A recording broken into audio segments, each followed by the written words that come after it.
Nebeský Oče, stojím na Tvojom zasľúbení v Jeremiášovi 30:17, kde vyhlasuješ, že mi navrátiš zdravie a uzdravíš moje rany.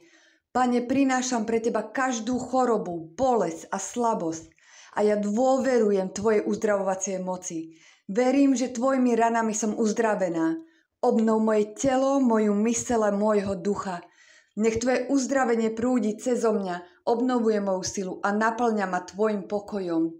Ja odmietam chorobu a vyhlasujem nad svojim životom celistvosť. Ďakujem Ti, Pane, že si môjim uzdravovateľom. V Ježišovom mene. Amen. Ja vyhlasujem, že Boh obnovuje moje zdravie a uzdravuje každú ranu na mojom tele a duši.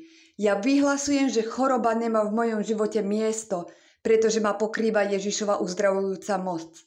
Ja vyhlasujem, že moje telo je silné, moja myseľ pokojná a môj duch obnovený. Ja vyhlasujem, že každá porušená oblasť môjho života je obnovená Božou milosťou. Ja vyhlasujem, že kráčam v božskom zdraví, sile, celistvosti.